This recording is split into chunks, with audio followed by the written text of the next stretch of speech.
Morning. Morning. How are we doing today? Oh, amazing. Great. Not believing you at all. Welcome to Youngstown Stock Channel, where you get curmudgeon Joe and you get complaining Kellen. So that's what this Monday is all about. So what you get? Case of the Monday. Oh God, why did you?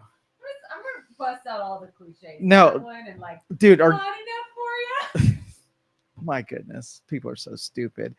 Fortunately, I got to hang around with a bunch of people who are as cynical as I am and hate people as much as I do. So it was great to be among common folk who just point out the absurdity of human beings and all of their ridiculousness, idiosyncrasies and it's annoyances. A lot lately. Yeah. The last couple of years, I think that's getting worse. Yeah. I judge people really not how they act in normal deal, but how I picture people acting in crisis, right? In zombie apocalypse and when it's too hot outside, because that's the real them. And so you orient yourself based on what you know these awful people to be. So, all right, you get first strike today. What's going on? I mean, that was it. It was, well, and I told myself, speaking of like the heat, I am so grateful that we have sunshine. I am so grateful that summer is here. I know I've been waiting for it. I told myself, when it was still feeling like winter, even into spring, that I would never complain about the heat because it'll be summertime and that is great. I'm just saying, if we could have gradually amped up to summer, if this could have maybe built a little more, that would have been more ideal for me. But to go to 70 something to 110, muggy as hell, my body is so swollen I could barely put shoes and pants on today. It's just my hands were swollen and I'm just yeah, if we could have maybe gradually got to this instead of bam. See, I love it. I mean, in the winter, I will travel long distances to get a dose of this heat and humidity and sun. I love it. Love it. Yeah. Gosh. Well, it puts all your body functions on notice, like what your body's supposed to do, your adaptability. Man, it just proves it's doing what it's not supposed to. No, that's if you have an entire population of lazy, unhealthy people. And then they get a dose of that their body's just not adaptable. They need their air-conditioned safe space in order to not die. And so it should be a highlighter on be different so you can, if global warming does what it's supposed to do, it's supposed to make things harder, right, on status quo. And so I'm all for people questioning their choices and making different ones. Yeah. I mean, and I like the heat because, if you want to go swimming or you want to go to the beach and it's not hot out, then you're like, oh, no, I can't do these things. So I can appreciate the heat in order to do the fun summer things we want to do. But, you must not swell then. I feel like anybody who gets swollen right now is like, oh, my God, I just got to bust out the moo-moo or something that is loose-fitting because it's my limbs can't take it. Okay. So yesterday during this weather, humidity, I'm hiking 5 miles through it was amazing. You don't know how the endorphins and the such good feeling after you do exertion under harsh conditions. It is the best. I feel most alive when I do shit like that. Saturday morning, I got in a really good workout and I got that sort of high, that feeling amazing, feeling powerful, but it was indoors in air conditioning. I don't know if I would feel that outdoors. Well, no, do you remember that little robot Wall-E? Yeah. And in that, all human beings are this just obese, terrible, complainy, coddled, roving around on chairs. It would not take much to make that entire population die. You could prick them with a pin and they would deflate, right? Yeah. And so that's what human beings become. We can't really adapt through harshness. If temperature is your biggest harshness, you're in bad freaking shape. earlier versions of us could survive tiger attacks and malaria and disease and destruction, right? Yeah. And today, like, all it takes is a temperature 20 degrees more than it was yesterday, and everybody balloons up. Like, that's really an indication Carter says it's of how. hard to hear me, by the way. Yeah. Well, and then what about another cliche I'm sure you hate? Yeah. When people say, "Oh, it's not the heat, it's The humidity. Yeah. Oh, like we reminisced about the stupidity of human beings over the weekend, and we pointed out like what we're all programmed to say, and it's all the dumbest shit that comes out of our face holes. Like Seriously, though, like, I walked out of church yesterday morning and went like, I literally feel the water on me in the air. Like, ugh, that's the annoying part. your microphone was this. No, you're good now. You're good. I wasn't even on it. You were over there the whole time. You're talking to that microphone because of me. You good now? See, it's just Monday, well, here, isn't it? No, that's all right. Thank you, Carter, for straightening out. Thank you, Carter. Don't worry, I didn't say anything important. No, she did not. All she did was complain for the last 5 minutes about actually being I didn't bloated. Just complain. I specifically said I appreciate the sunshine. I appreciate the summertime. You gotta have heat in order to do the swimming and all the fun summertime things. It just would have been nice. We could have gradually worked up to this. No, abrupt. Would have been appreciative. We like abruptness. Abrupt, like 70, 100. 100. Let's do Low one. humidity. Can we get a extreme 120? Let's do a 120. We love the dramatic effect of chaos. So let's do 120. Let's have people freaking fat deposits melting in their body. Like, that would be amazing. All right, Can that happen? Oh, of course. Just Let's move on to news. Yes. Was an exciting weekend. It was. Yeah. And I was in the woods, so I was not connected to the internet, but I checked in the evenings to see what was going on. And it was some newsworthy mention. So before we get into the whole B2 thing, Iran, let's get into the boycotts that are happening tomorrow.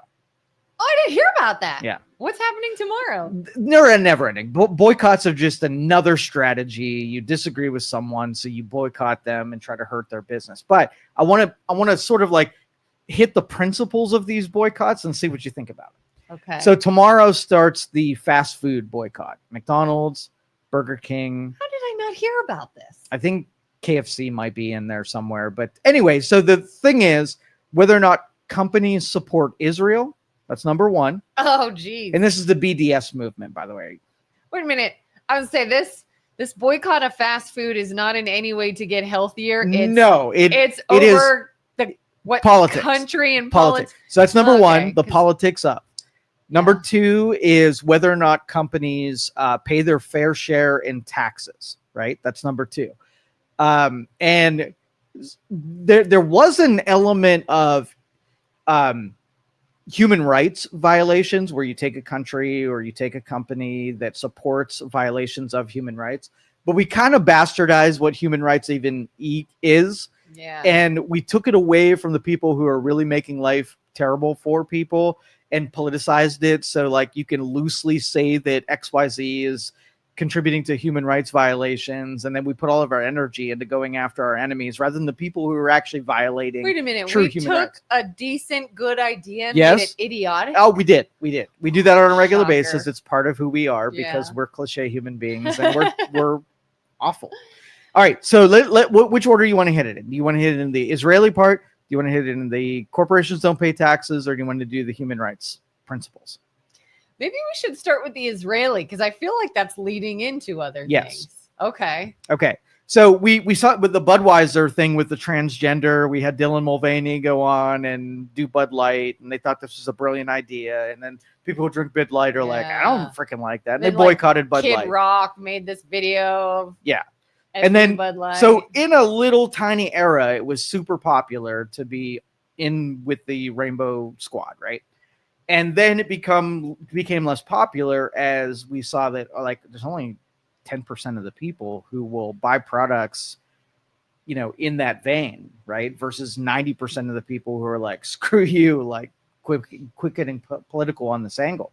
Yeah. And so Budweiser, Bud Light was the first company to pay consequences for their political advocacy. And so like I think McDonald's, it was either McDonald's or Burger King, I don't know which one of the two, actually an Israeli franchise served food to the Israeli soldiers. So they gave away food, and that connection. And if you help the Israelis are, pillaging and killing, Palestinians and whatever. So it was a very unpopular thing. A franchise in Israel? Yes. Served people in Israel? Yes. So people in a country went to a restaurant that's in their country? Didn't go to the restaurant. They actually went to the soldiers and served food to the soldiers. Of their own country? Yes. Okay. And so that connection was, if you're supporting Israeli, and as far as the political nature of Israeli versus Palestine, is Israel the great Satan? Are they the great Satan? All right. So before you answer that, okay. I read a headline that Israel set up food disbursement. And then when people were taking the food, they shot and killed the people who were taking the food. That was the headline. Okay. Do you believe that to be accurate?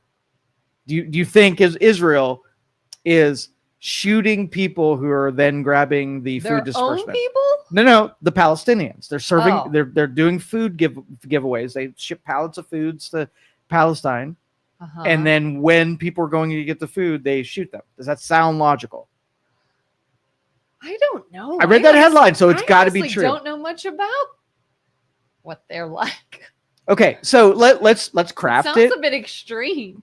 It's not real believable unless you want to paint Israel as the great Satan. As evil, yeah. Right. So if, let's just say, Israel delivered food, and then Hamas came along and tried to capture the food, and then Israeli soldiers shot at Hamas, and then people who were there just to get the food got caught in the crossfire, then it's Israel shooting people getting the food. Israel trying to shoot bad guys and accidentally shooting. I don't know. Again, I'm just going based on the headline. I'm constructing this under sort of like a logical construct, right? What is likely to happen versus what the headline said has happened. I don't think Israel's taking aim at people like civilians of Palestine. I think they're going after military installments, and Hamas, which is a terrorist organization, it's more likely that they put innocent people in harm's way so that they can grab the headline that says an innocent person died or was shot by Israel. Scott is a really good example of how things heard online get taken way out of context. Yes. And did you see, Scott says, did you just call Israel the great Satan, Joe? It was a question. Yeah. Whether or not you thought, well, I'm reading the headline. Yeah. Is Israel the great Satan, as quoted by the mullahs in Iran? Israel the great Satan. And then we're trying to see if they're the great Satan, if they're going after mass casualties of innocent civilians and targeting women and children, maybe drowning puppies, like could be all of the above.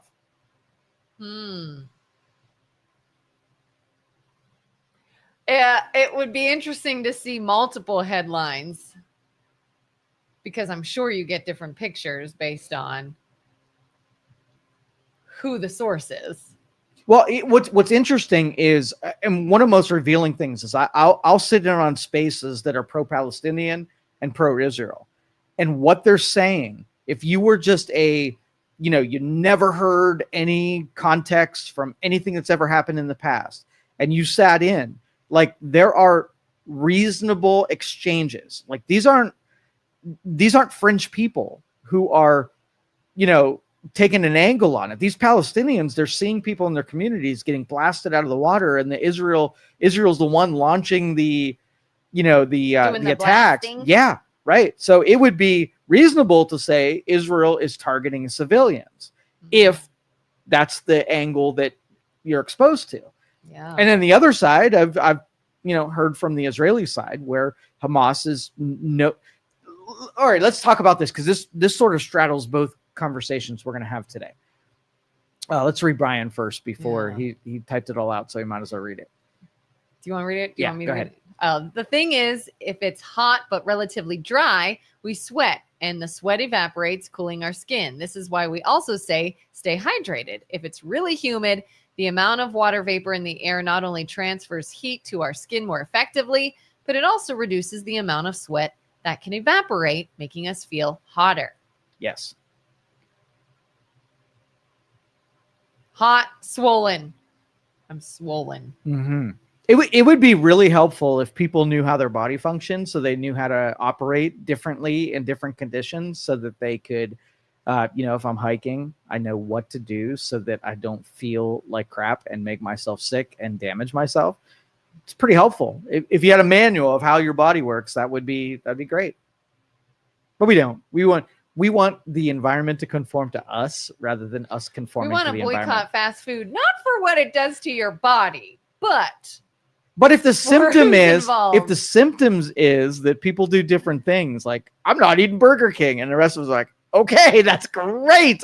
Don't do it. Yeah. Don't freaking do it. Don't do it. 100% on that number one cause of heat stroke. There you go. We can't even talk about freaking health like that. This is like the biggest lead in. Like, we're not even allowed to like comment a lot on that. Yeah. So like, how about this? You all are okay. The heat's going to kill you. Just stay in the air conditioning. Yeah. Don't say any more than for that. People who haven't watched us before, we have found that when you talk about health, the internet hides your information. Yeah. So you can't even use the word health. So we got to call it something else. Yeah. All right. So back to the Palestinian, or I'm sorry, the Iran and Israel. So what are your thoughts now on B-2 bombers? This was brilliant. It really is. And I'm not picking a side because I am just an observer who will be critical of any side that reveals itself. But the United States creating an act of deception, flying a bunch of B-2s over to Guam as a distraction to the east, and then flying the real bombers from the west was brilliant. It really was. Right? Yeah. And so we flew bombers. The United States flew bombers over across the peninsula and bombed the couple of Iranian targets, 14 total bombs, hoping to take out the nuclear assets of Iran. Yeah. Because Israel just did not have the bunker busters that we had. We do, yeah. And we suggested that we just leave the fueled B-2 bombers with munitions on an airfield and allow Israel to like steal them and do this themselves so that we wouldn't get entangled in this war. Right? But we didn't. Saying use this, but here it's ready to go in case you did. So of course the media, you're either on one side or the other. Either this was a strategic strike and the nuclear programs were damaged, or it didn't do anything and they totally missed their target and the uranium is safe and whatever. We've been wrong before about people having weapons of mass destruction. Yeah, and it's all fair. Like that. Yeah. The dialogue is that the detractors keep the proponents honest. Yeah. And if it means floating something, critiques that make you respond and tell the truth, I'm all for it. So it's not like if you're on a side, you have to be dogmatically involved where you can't question anything. Yeah. It is question everything. Yeah. And I'm, as usual, very torn. I feel very torn because I see two different sides. You know, when news broke, my husband and I were sitting up watching TV Saturday night, and we saw on Facebook, because Trump went to social media, what had happened. And I was like, oh boy, we're in it. We're in it now. Any discussion of staying out of wars and, no new wars is done. And I just looked at my husband and I was like, should we be worried? is this scary? It's kind of scary. And, you know, on one hand, I very much is like, I don't want any more war. I don't want our soldiers involved in anything. I don't want to have to bring any unnecessary danger to America or anything of that nature. But one thing my husband explained, and he's kind of the same way as me, is he's like, yeah, like it sucks. Why we don't want to keep getting involved in stuff. But one thing he explained to me is Iran has always threatened us, has always attempted to attack us, has multiple. And one news source that we saw on TV actually listed by date and incident everything they have done to the states over the last, I don't even know how many years. A lot. It's continuous. It's ongoing. They do not like us. They want to hurt us, whether we stay out of this or not. So the idea of them having a nuclear weapon is incredibly scary and risky. And so if indeed bombing that area did take out any and all of ability for them to have nuclear weapons, I don't hate that idea. I've been seeing some people posting online saying things like, this just set them back 50 years. They got nothing now. There's nothing they can do. And if that is in fact the case, then that's kind of comforting. So I don't know. I'm very torn of like, how do you stay out of it and have peace, but also protect yourself from a very real threat? And then, of course, this idea that I think you hear a lot with like Trump and Vance saying, okay, now peace. Now that's it. Like, okay, we did this. It's kind of like, I picture almost little kids, like one smacking the other going, okay, time, we're done. You know, like now from now on, everybody be cool. It's like, that would be great if that could be possible, but I don't know. I just have very mixed feelings. And well, let's untorn you. We're going to Okay. get you to have a solid belief after this, so you don't have to have the specter of like, what do we uncertainty, do? What do right? we think? So Yeah. separate this into two things. Number one, how we got here, and number two is what the heck do you do from this point on? Yeah. Okay. So do you think Iran, like we like to project our culture on other cultures, is Iran even similar in really any way with Western civilizations? No, I don't know, Okay. honestly, but I wouldn't think they're a whole lot like us. Okay. Do you think that part of the world is kind of brutal, kind of archaic, like they're ruled in some 100-year older version of modern government? Yeah. Right. They're Yeah. ruled by clerics and mullahs, right? And they're basically, whatever their teachings are from a theocratic standpoint, is that they have Israel as the great Satan and they must eliminate this. So if you had a person in your community that you knew had sort of like fringe views, that they were like, hey, Black people are terrible and we want to kill them, right? So you'd manage a country just like you would take someone in your neighborhood, so long that they didn't have the means to kind of work out their bigotry, then you're okay, because all they're going to do is spout off and whatever. Mm-hmm. Now, if they get to a point where they're limited on resources, so I use the analogy back to the revolution, right? The United States was an underdog against Britain. Britain had conventional warfare. They had tons of soldiers. They had all the technologies, and little colonial, America or United States or whatever you wanted to call it, was at a huge disadvantage if they would go up against the great military of Britain, right? Mm-hmm. And so if you were like, okay, colonies, we're not happy with you rebelling against the king here. You guys are all traitors. We're going to bring our military in. And the United States or the colonies were like, we're going to fight them in a traditional way. They would just lose. Yeah. Right. Yeah. So the colonies had to say, well, we can't do conventional warfare against these people. We got to up the ante. We got to be brutal. We got to take the nobility and the the gentleman's war, and we got to turn it on its head. We got to be the guerrillas, right? And so we did things that the generals and the colonels were like, how dare they? They're fighting us using these tactics that, who are these people? Are they apes? They're not even refined like we are. They don't even drink tea. and so we did things that, you know, if you were to look at the British newspapers at the time that the colonies, they would have casted us just like Iran is being cast. In order to fight and have an advantage, you have to do certain things. What are your options? Number one, terrorism scares the shit out of traditional ethics and morals, right? Yeah. You don't do those things. You don't do beheadings and whatnot. Number two, proxies, right? So let's use an established state that is way underfunded, that does not have, modern tools of warfare, and let's use guerrilla tactics in order to make the enemies that are well armed. Like, we have 14,000 jets, fighter jets, right? Or military aircraft. How many does Iran have?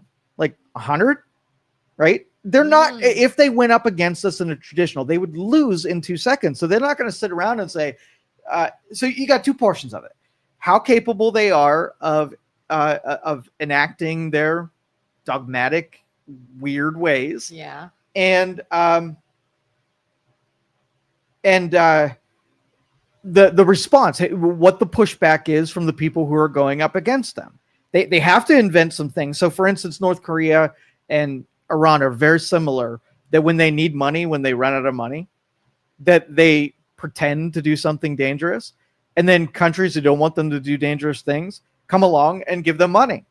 It's a good strategy, right? Yeah. We got nuclear weapons. Well, we're developing. And then here's $2 billion. Okay, we're good for a little while, right? Yeah. And so, but we like to project sort of us on them. And it's getting an understanding of why they do the things that they do. And, okay, if it is that let's say the British said, hey, let's make peace with the colonialists. Do you think they could have made better choices where we could still be under British rule? And do you think that they would have or could have done that? What would they have had to do? If they wanted to satisfy and quell the rebellion, what would they have to do?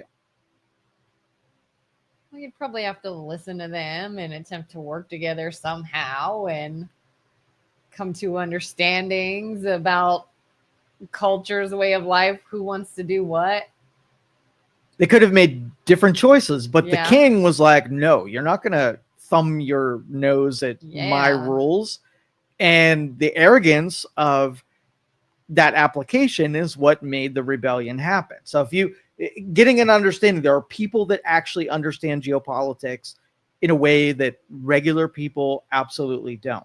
And so if you want to isolate Iran or control them, it's not going to be done the way that we're doing. So we took the path of obliterate them so that they can't, right? Remove the avenues that they can affect their mission statement, which is to, demolish Israel, take their resources away, make sure they can't construct a nuclear weapon, and really sever the ties between them and the proxies of terrorists that they use to whatever.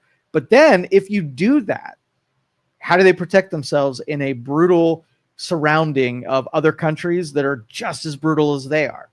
What do you do? Do you protect them? Do you set up bases and say, hey, we're going to neuter you, we're going to cut off your nuts, but we're going to make sure that Egypt and Iraq and Pakistan, and they're not going to invade you. We're going to just take you over, right? Yeah. But it then would take overthrow of the government and taking control of their leadership, and then you have regime change. And how well have we done regime change in the past? Not good. Not good at all. Terrible. We make it worse. Like, do you realize in Iran, we are fighting everything that we established? The nuclear program was enabled by Obama.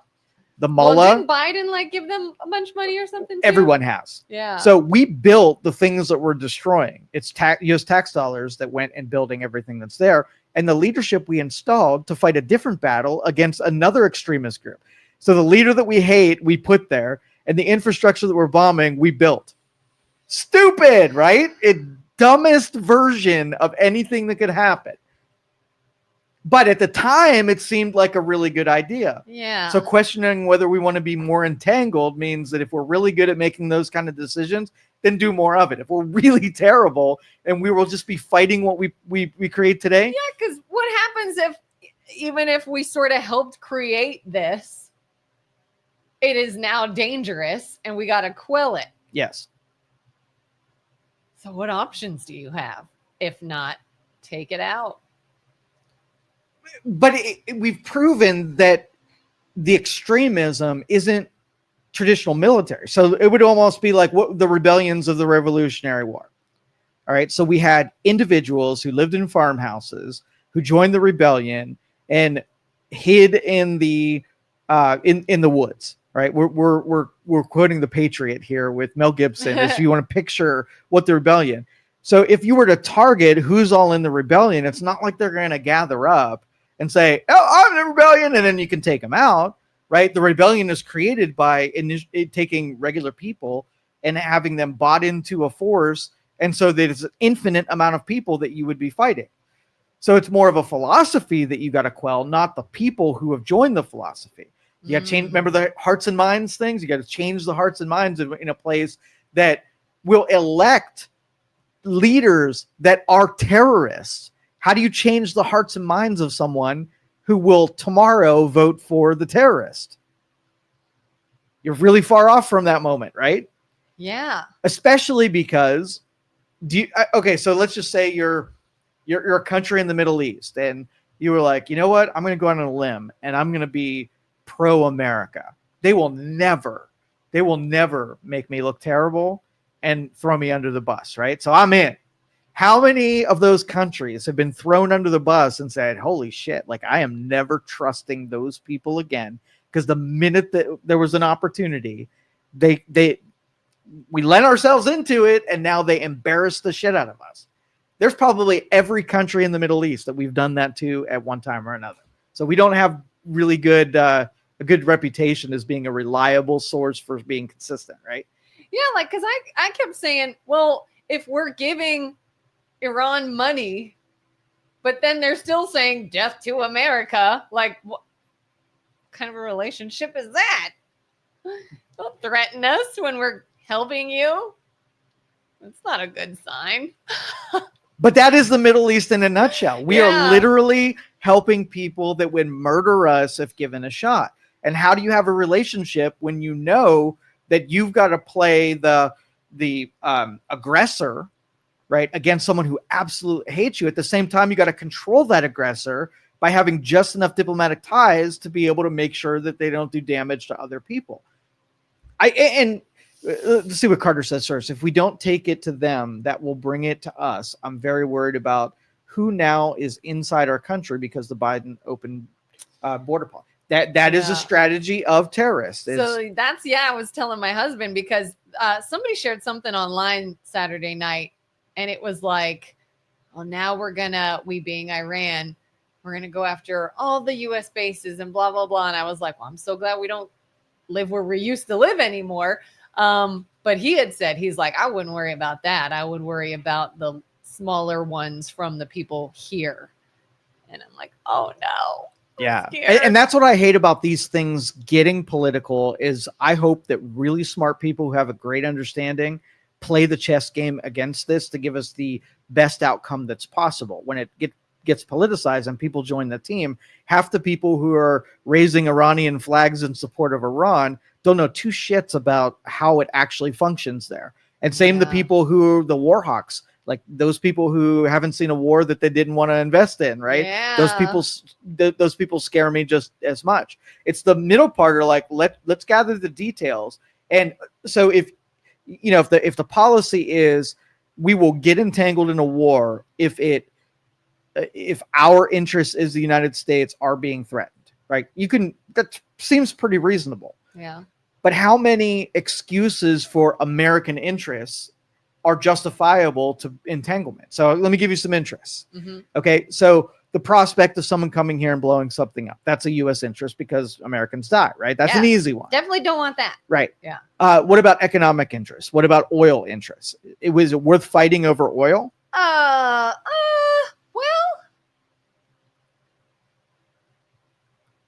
I feel like economic interests to an extent. I mean, obviously our economy can't just be totally crippled, and maybe to an extent. So, okay, if it meant that Iran was going to shut off oil supply to the West, could you justify a bombing based on oil distribution? Oil distribution equaling basically our livelihood. Is that what you mean? At a time, yes. Let's just say we got 50% of our oil from the Middle East and Iran said, shut off, no more oil for you. Yeah. That's what I'm like. If it is something that seriously affects our livelihood, our economy, our whatever, then I could see that. But I can almost think of 100 American interests that you can loosely justify doing a bombing run. So really, if there's an infinite number of reasons why you can go do a bombing run, the people want to do bombing runs will just pick one of them and do a bombing run. Just say nothing's off the table. Our security is at risk. Exactly. Or our livelihood is at risk. You want the people who are in control of that to make that as your final option. Like there are 100 other options before that one. That's not your favorite one. So that you're like, a threat to oil distribution, let's bomb them kind of thing. Yeah. And that's kind of why, like, when some people, you hear some people arguing back since this weekend saying, well, they're saying Iran wasn't at the negotiating table, and they were. And we've been wrong before about what kind of weapons other countries have. But then I look at, again, this discussion of, it's not will they come after us. They have continuously tried to come after us, talked about coming after us, said death to America. Like, there's numerous ways in which Iran has said, soon as we can get you, we're going to get you. And that's what, if you think the U.S.'s reputation is about a 20% trustworthy in the region, Iran is 0%. There isn't an agreement that they actually came through on. So if Obama was smart in saying, if you want, it made no sense, by the way. The nuclear program in an oil-rich nation makes 0 sense. Everybody knew that if you set up nuclear reactors to provide electricity to your, the citizens of Iran, that's not your best option. They wanted it so they can refine uranium, get weapons-grade uranium. So fine. Let's just, we know you're not telling the truth anyway. Yeah. Right. But let's help you develop those things. But let's put restrictions on. Get you to agree to things. How many things that Iran, the things that they agreed to, that they came through on? Or how many of those things that they just shelve and say, screw you, like they're going to give us money and all we have to do is say we're going to do this thing? Like, you don't go to the regular negotiating table with someone who regularly lies to you, and then you get to run home and say, Iran, they agreed not to produce weapons grade uranium, and you're like, oh cool, like good job guys, right? Yeah. I mean, what's the point of the negotiating table when you're there with a liar? Yes, right. Right. Like, that's just a waste of time. Exactly. But that's the kind of political wins that the West was invested in.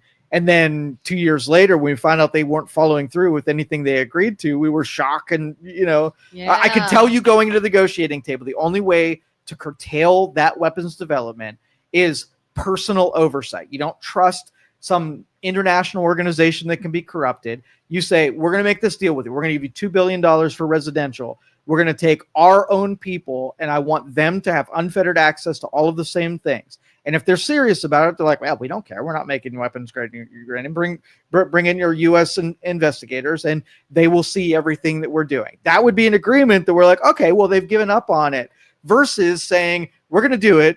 We're going to bury it in a mountain. We're not going to let anybody see it, but we're going to tell you that we're not doing it. Right. Yeah. That's the level that they want us to believe in. Yeah. Right.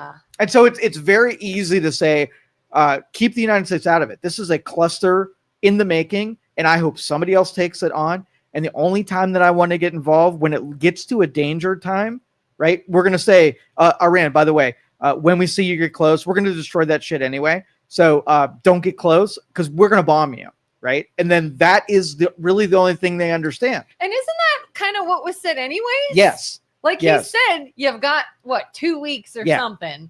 But it was to the negotiating table, right? That was like, what are you going to do? They're going to come back and say, oh, we're sorry. We are so sorry.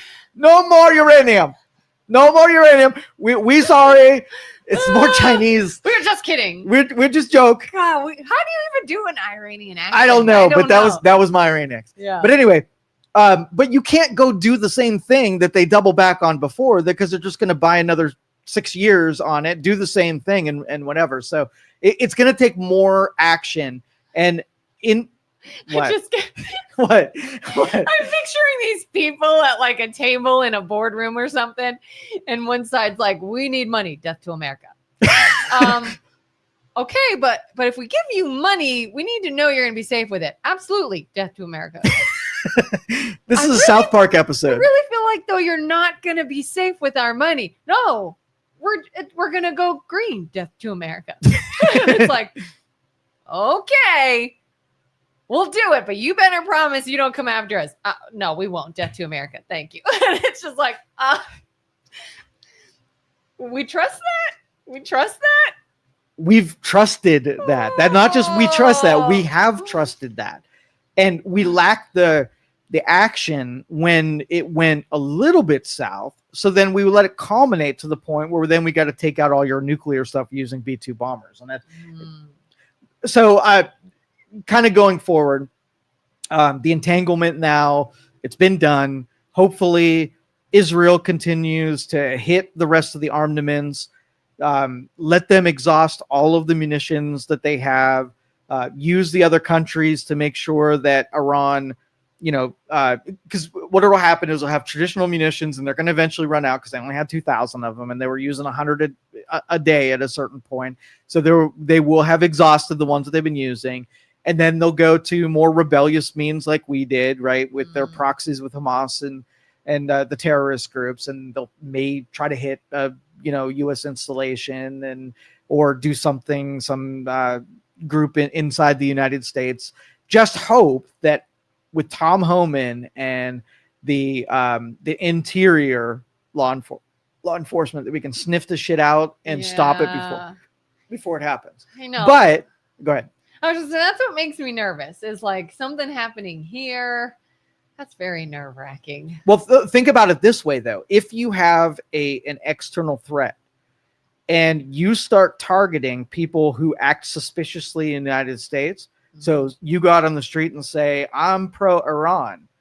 From a national security standpoint, could you not start making the connection that they might be a sympathizer and they might be your embedded person that's about to take action? Yeah. So that really ramps things up and how people will then be profiled. So that makes the ICE detentions and the deportations and the enforcement from that side way more suspicious. That is more of a concern than somebody actually enacting an act of terrorism. People sort of getting like hypersensitive. Well, you remember post 9/11. Yeah. Anybody that Middle Eastern descent was a suspect. Yeah. Scott brought up a good point. He says, what's sad is the normal Iranian people just want peace like the rest of us. One of the things I asked Saturday night when we heard about these bombings, I asked my husband, I don't know if he would even know, but I was like, is that at least a place that doesn't have a lot of civilians? Like we didn't kill a bunch of civilians, did we? No, we did not. Okay, good. Well, in fact, and I don't know, the propaganda is very thick right now, but the installations that they hit may not have had any of the uranium. It would have been the development, it would have been the reactors, it would have been the infrastructure, but the actual their tools to work with. Now, do you believe that they were as close to a nuclear weapon as was suggested? I don't know. Okay, so if from 1980 forward, if every couple years they said Iran was close to a nuclear weapon, and they did that for 50 consecutive years. By the 50th consecutive years, you're like, is it true? Is this the saber rattling that Iran just uses to get more money? Yeah. If they got a nuclear, were they really 60 days or 12 days or 5 days from having? And then what's the gamble? Because if they weren't close, what harm did we cause by acting as though they were? But if they were close and then they did it, what harm could come from that? It's like, what's the risk you're willing And to Rubio take? hit on this weekend. He was talking to Margaret again. Those two don't get along at all, by the way. Rubio and who? Margaret, she's a reporter. I think it's NBC. He was doing the Sunday morning news things, and she was like, "What's your proof that they had this nuclear enrichment, or that they had something that was usable?" He said, "Well, I really don't need that information.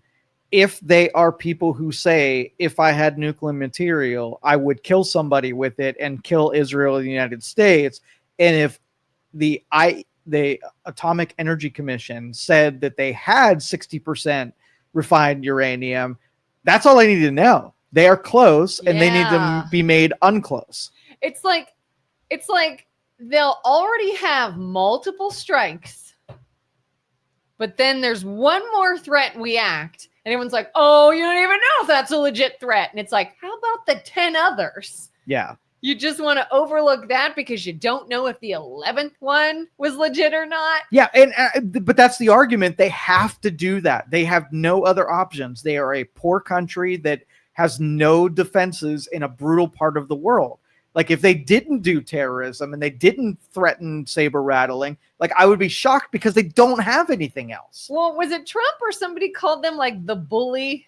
Yeah. Of the Middle East. Yeah. Do you see them as that? Oh, for sure. But again, that is, if they didn't do that, then they would be overtaken by someone who would. It's not an improved thing. They would. It's like a defense mechanism. They would show weakness, and they would just be conquered by a terrorist regime, and they would just become a worse version of whatever they are. Is it kind of like you see kind of back in the day as a kid in the schoolyard? I swear the bullies were always the smaller, dumber, potentially weaker ones, but they puffed up and they got loud and because they have bullied in defense. Because they knew the alternative was they would be dominated. So they had to do the dominating just to be like in prison. You just got to go out swinging. That's right. You got to punch the biggest guy on day one. That's what cliche day. Thank you.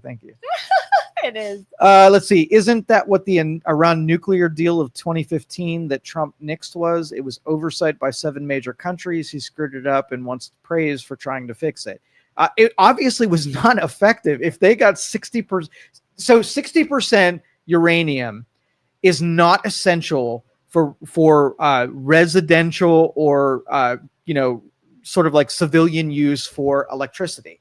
If they got to that point, they were already breaking deals. So every deal that you can cite is something that Iran will step over and get around. So it would have to be something with huge amount of teeth on it, which Iran would never allow inspectors to see the stuff that we would take opposition to anyway. So yes, there was probably Iran nuclear. Oh my goodness, I said the worst word. Nuclear deal. Oh my God, I said nuclear. I mock I mock people for saying nuclear. George W. Bush and his nuclear little turtle self. I hated that so bad. Anyway, didn't the Iranians try and unalive Doc Brown and Marty McFly? Have a great thank you, Scott. But here was the conversation for yesterday, and this was the Tucker Carlson and what's his name? Tucker and Republican, yes, dark hair, Texas guy. What's his name? I saw part of that.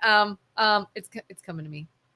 God, what's that guy's name? Pointy nose, facial hair, dark hair, Republican, ran for president, Southern accent. Help us, internet. Anyway, his name? So the deal was that Iran threatened to kill the president multiple times, right? Yeah. And the conversation was do you have proof of this versus, why are we not at war? If another country says, I'm going to kill your leader, is that grounds? Is that an interest that is worthwhile taking your bombers out and ending that? See, I'm a big proponent for colonialization. I think, honestly, the United States is so awesome. We should take these poor countries and just conquer them, take them over, and make them Puerto Ricos and Guams of the United States. Little territories ruled by us. If they can't manage it themselves and they're going to be problematic, just conquer them. They're conquerable, right? Why do we want them to have a say on the international stage when they're terrible and they're just making everybody's life miserable? That would be less devastating than the terrorism and the nuclear threats and the wars that happen. So let's just colonialize.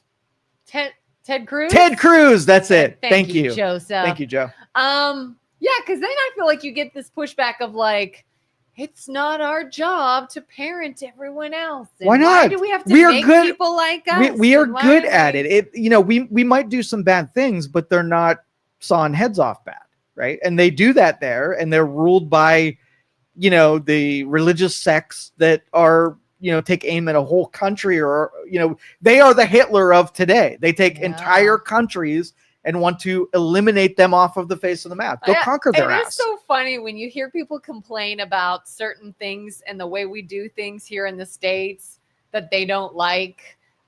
And I so badly want to be like, please, for the love of God, go to another country and you tell me if you like it better there. If it's easier there, if their policy is better there and how they do things. And all right, so let's pick our top 5 countries that we should. God, I probably don't even know. We should take colony on, make them a territory of the United States, because like for instance, this is the way I see it. We have countries that behave badly now only because their neighbors are so terrible. They make them act badly. So Egypt is one of those territories, right?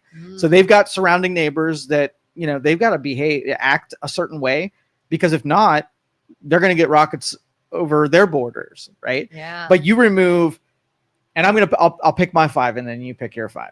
I'm not very good at this. Let's try it anyway. 5. I'll go with your 5. We're gonna take Palestine. Okay. We're gonna take Iran. Iraq. We're gonna take Afghanistan. I was gonna say Afghanistan. And maybe Pakistan. Pakistan might be in Egypt, where they might be okay if you take some of their stupid neighbors away. It's Sudan. Who would I pick? There's a 5th. You say yours, and I'll come up with my 5th. What's going on in Africa? Is Africa the northern part is part of that group? Okay. The northern part plays that same kind of behaviors because it's a brutal part of the world. Let me bring up a map, and maybe I'll pick up.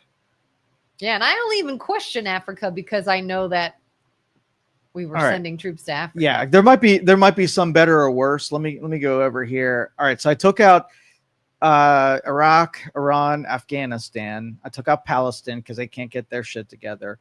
See, it's probably going to be Syria. I would probably say Syria. I wouldn't do Libya and Egypt, Sudan now. Yeah, it's probably. I think Saudi Arabia can maybe conquer Yemen and Oman. We'll take Syria, Iraq, Iran, Afghanistan, because those are consecutive across that, and then Palestine, just to take them out of the equation. I don't necessarily, build the Trump hotel, and so those are my 5. You want to see the map for yours, by the way? Yeah. Okay, who'd you take? Probably that. This might be a little off the subject, but because I'm looking at China, I'm like, are you suggesting we take China? No. I'm just saying, from what I've heard, I feel like we should not be so focused where we are, because isn't China still a very real threat? Don't people? See, China is very controllable because they have an economy that they have to speak for. So Iran shutting down the Strait of Hormuz, China gets 50% of their oil supply from that strait. So they're going to have a huge interest in having that opened up. Iran is blockading the Red Sea and the Strait of Hormuz. So they are putting the economic squeeze. That's another one of their strategies of keeping the world bowing to them. They're we only get 5% from that. So we're barely affected. But the rest of the world that does depend on the Middle East for their oil supply, that puts a bit, Europe gets killed by that. I never knew that's how you spell turkey. That's how you It's spell not. turkey? No, it's turkey's like what you eat on I was Thanksgiving. like, what is that? Julie says, Joe, what do you think about the 4 tech CEOs that were commissioned as lieutenant colonels in the Army? This scares me as much as Rand. I did not hear about that. What? So what is going 4 tech CEOs commissioned as lieutenant colonels. You've brought new news to us. Was that Julie who said that? Several high-profile tech executives has recently joined the U.S. Armed Reserves as lieutenant colonels, forming a unit called the Detachment 201 Executive Innovations Corp.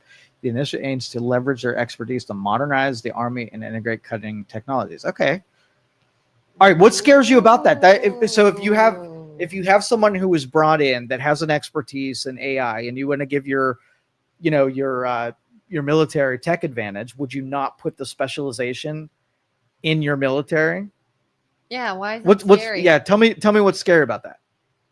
Does she not trust them? I don't know. I want our military to know everything about everything. Yeah.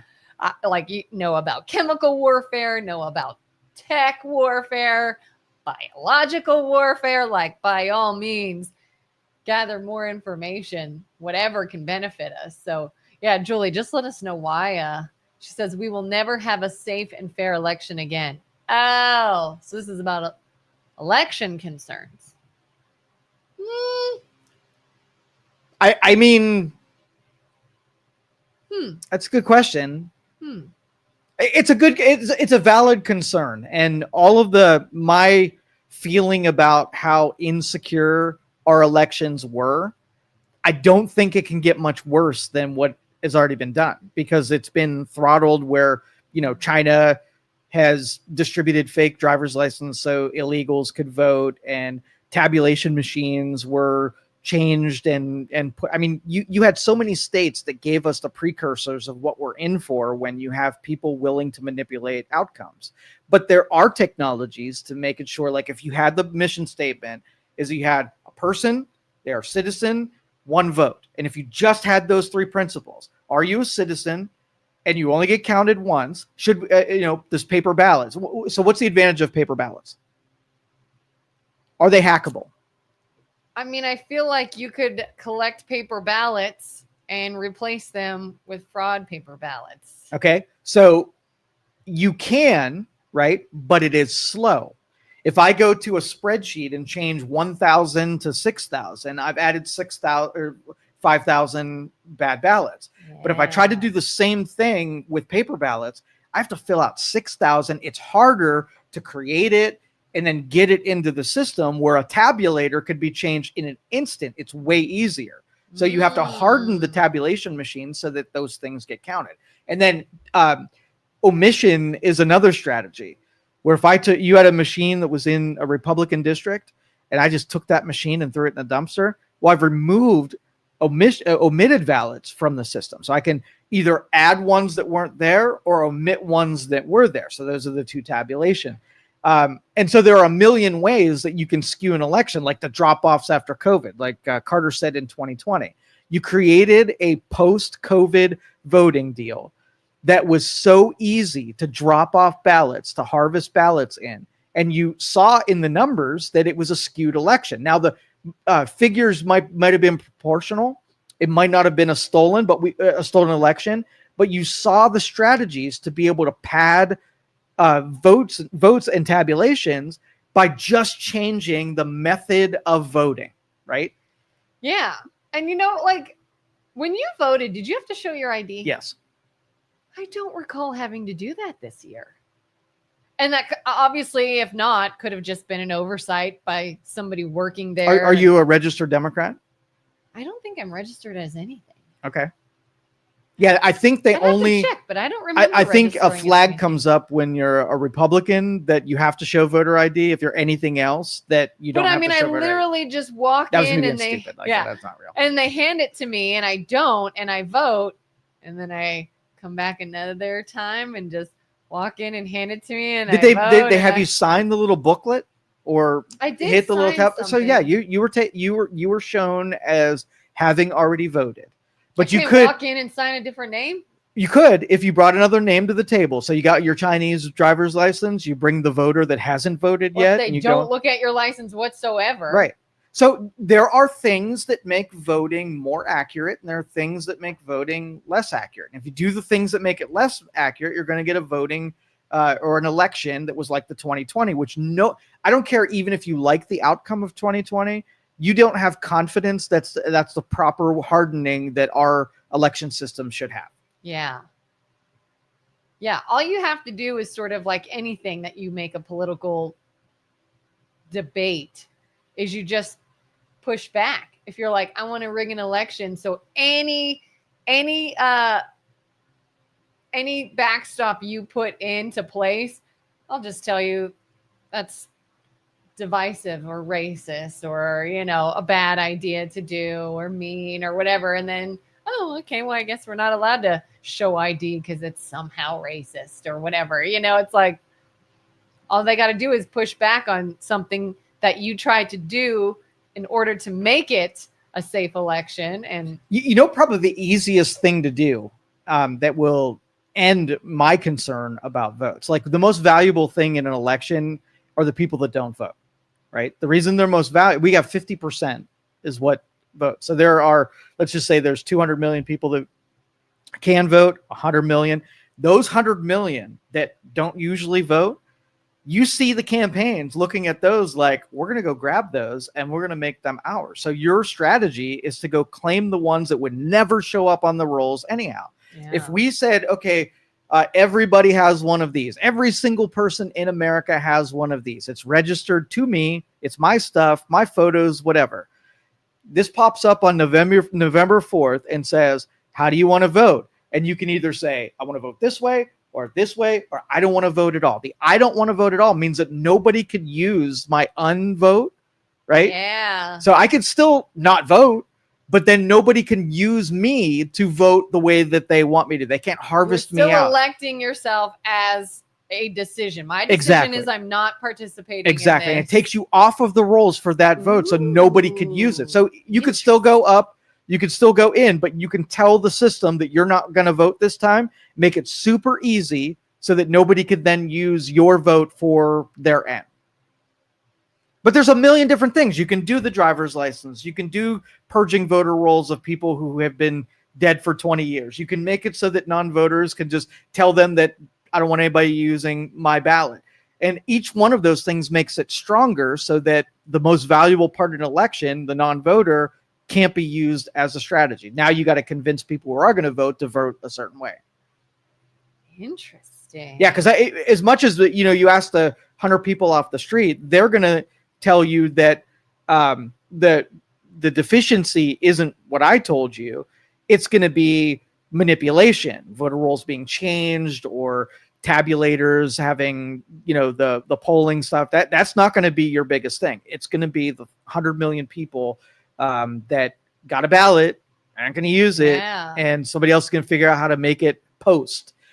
And that would be an interesting survey to do. Have AI go out and ask everybody if they voted, yes or no's, and then go out and figure out how many people who say they didn't vote actually did vote. I would want to know what percentage of non-voters would be surprised that they did vote in an election. That'd be amazing. I mean, and you could still, it wouldn't be foolproof. You could still have people that, like, especially if it's someone elderly that doesn't fully get it, someone could take their phone and vote the way they want to, but maybe not as bad, you think? You would take that out of the equation. It is a huge depth of votes that if you harvested them out, I could get data that says people who didn't vote in the last presidential election and get an address list of all of the voters who are registered to vote but didn't, right? Yeah. And if I published fraudulent ballots on their behalf, no one would notice. Like, yeah, like if somebody said, oh, I know I didn't vote in that election, and then they see a published list of their name voting for someone. Exactly. Like, I didn't do that. Exactly.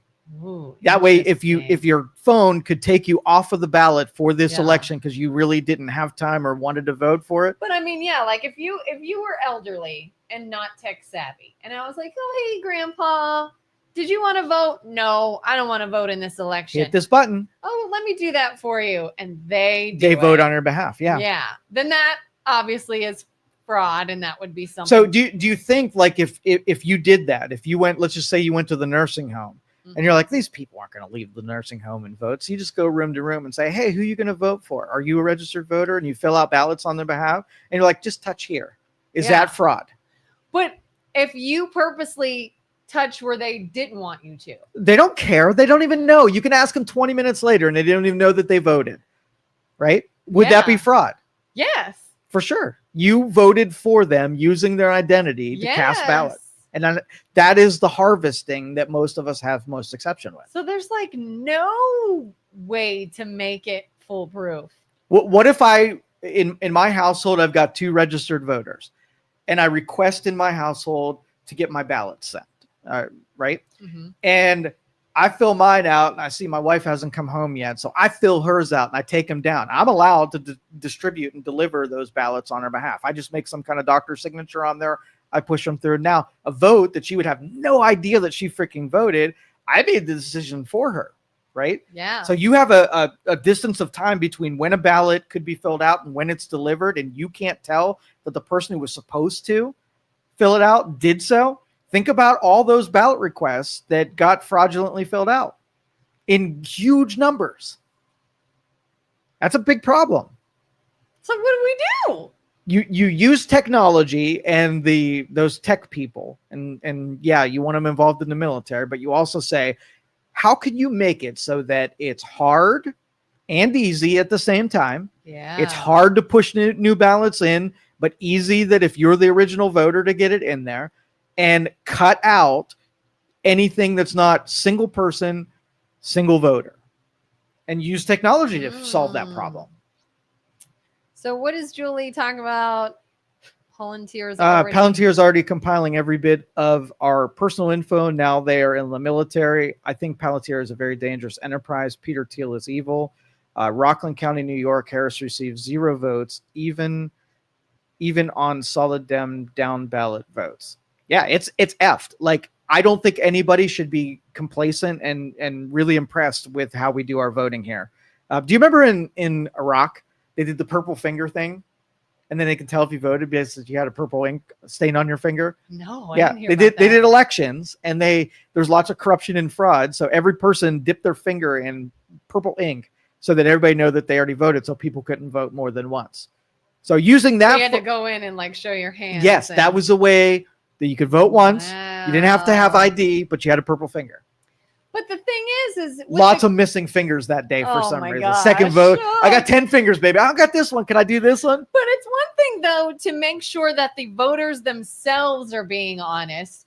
But what happens when you've got a population of honest voters that vote once and they do it the right way, but another corrupt party comes in and he's like, hide those ones. Well, and that's where Julie is justified in saying, you can't trust anybody. You can't trust the regulators. You can't trust you have to get an objective person who wants it to be valid. You don't want people who are advocates. Like, you don't want both parties there.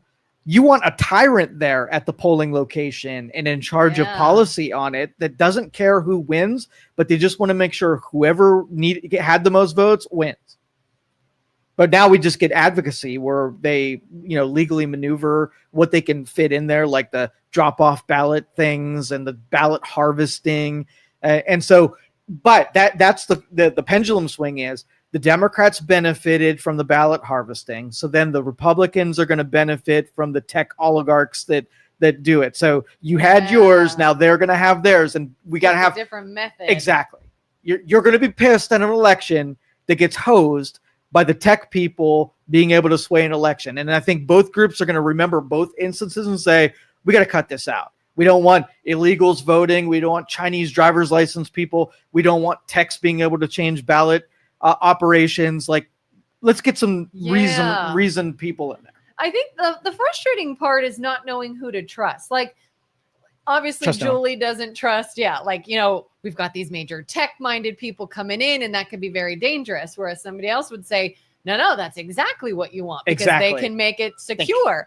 So it's like, well, then who do you trust? Because if you don't use the tech savvy people, what do you do? Well, but we this is not foreign to us. Okay. Our banking system, if you put $1 in your bank account, you're making a deposit. Not everybody can make a deposit. There's requirements to be able to make your deposit, right? Yeah. And your withdrawals. They figure out, because there's money that we don't have, like you put $1 in there and 40 people make withdrawals, right? They figured it out how to make sure one person is responsible for input and one person is responsible for output. So how do you take that analog and make it make it in the real world? Yeah. So who's responsible for the deposit withdrawal? They have rules. Who's there to manage the spreadsheet to make sure that dollar doesn't get, like, could just a person working the counter at a bank go into your account and just zero out your account and nobody notices?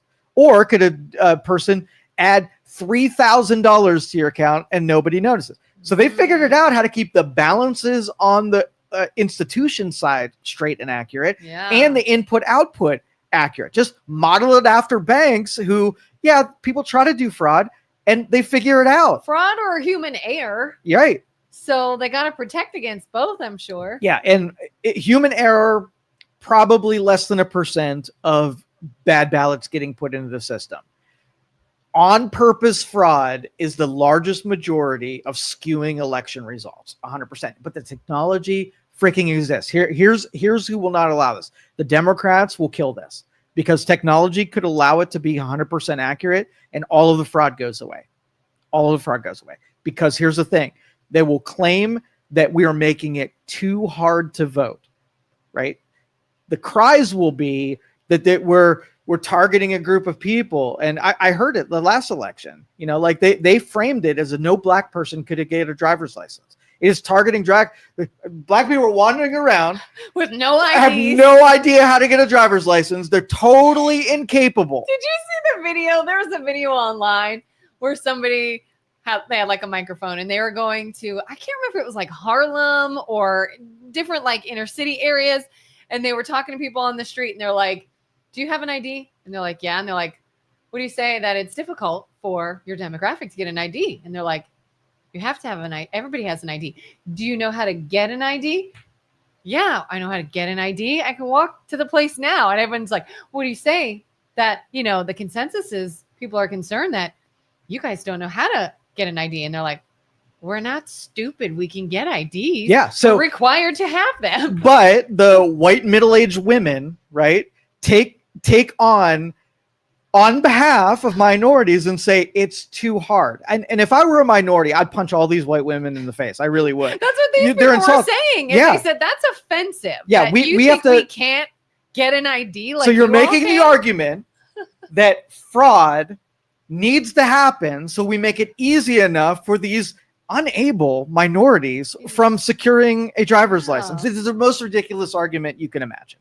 Well, and then, like kind of to Julie's point is when she sees these high-tech people coming in, instead of her brain saying, oh, finally some security, she goes, oh no, red flag. This is going to be bad. That's when it gets political and that's when it gets stupid because nobody can say, hey, we want it to be accurate. Yeah, we want it to be accurate too, right? So then the evidence of what you try to do is either on the side of accuracy. Can everybody agree watching this right now that all we want, one person, one vote, super easy to vote, super accurate. Everybody can get on board there, right? Yeah. And the method, do you think Republicans want it to be inaccurate? Maybe some of them. Do they want it to be inaccurate? Inaccurate. Do you think we'll take the strategies that Republicans have, showing ID. Is that a means of making it more accurate or less accurate? That would be more accurate. So do you think that they're in their brain, they're like, well, a lot of these people that would vote Democrat don't have licenses, so I want it to be a person that can vote, can't.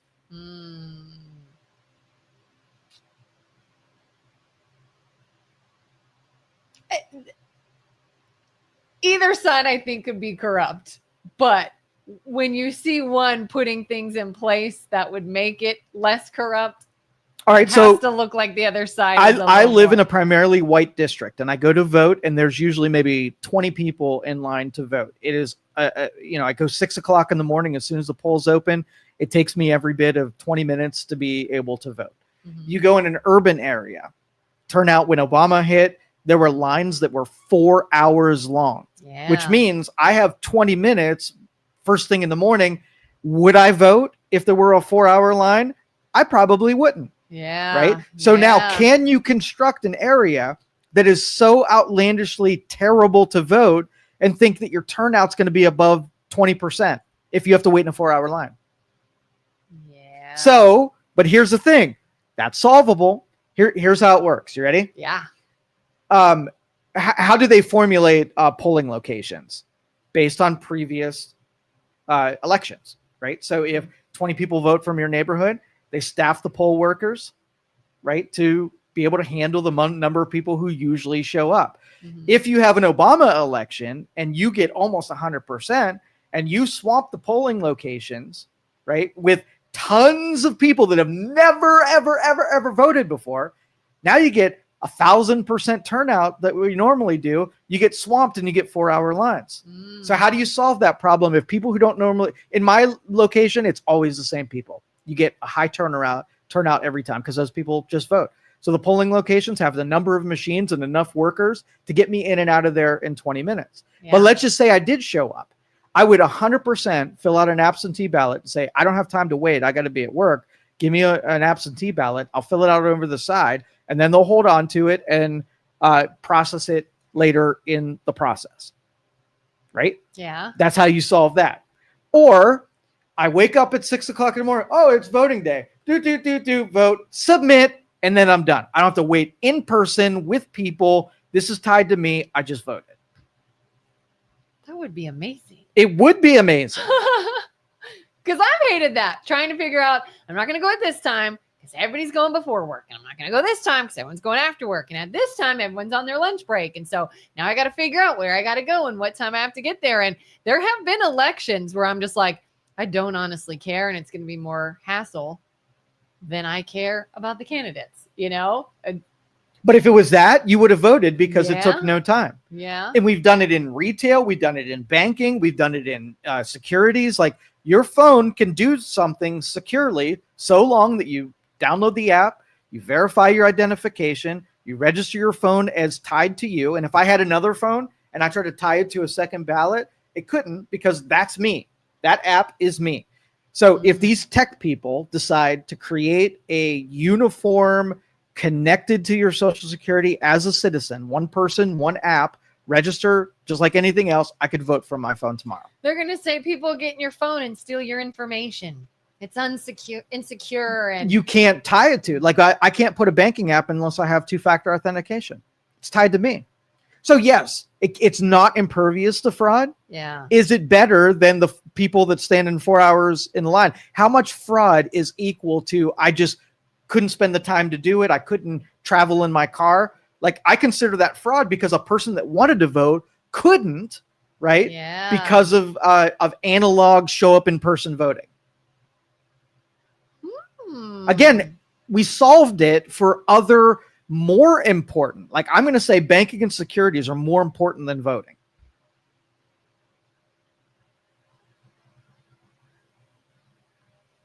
Yeah, I mean, yeah, if you could make it so that you don't get this message of, you know, app crashed because everybody's on it, you know, like the Netflix debacle. Well, it would be no worse. You can go to a polling location, they can have a power outage or my machines are down or whatever. True, yeah. And so it's not like the app has to be perfect. It just has to be better than, in person. They have to know that. And if you have tech people, they understand the math behind this. So just like the self-driving cars, right? Mm-hmm. Will self-driving cars get in accidents that you don't? Let's just say 1% of self-driving cars crash into things, but 10% of crashes are avoided, right? Yes, a crash happened because of specifically on the self-driving, but it is still a net gain over the 10% of avoidance that you get garnered by having self-driving.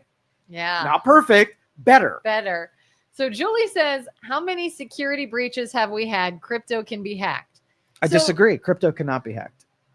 When you get in quantum computers, crypto can be hacked. If you believe that everything can be hacked and everything can be, I guess, manipulated, if there could be error, if there could be, people with nefarious intentions doing stuff, then like, Julie, what method would you prefer?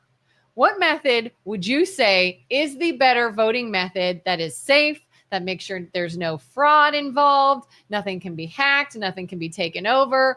What would you say, Julie, is the best way to vote? If not, the high-tech way. So do you know how crypto works? Blockchain? No. Okay, so this is, I think blockchain should be our voting mechanism. And Julie's not going to agree with me because she thinks crypto can be hacked. It cannot. Okay. Right? Crypto is literally the safest method of data storage on the planet. They've taken mathematics and they've used sort of like when I say it can't be hacked, it means that so think of like a long formula, right?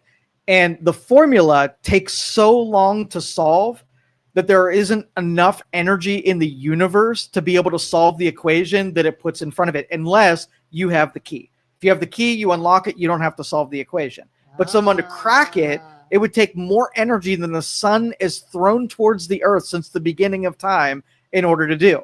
Now, in the future, when quantum computers can do this, it can do, did you see the quantum computers, how fast it solved that problem?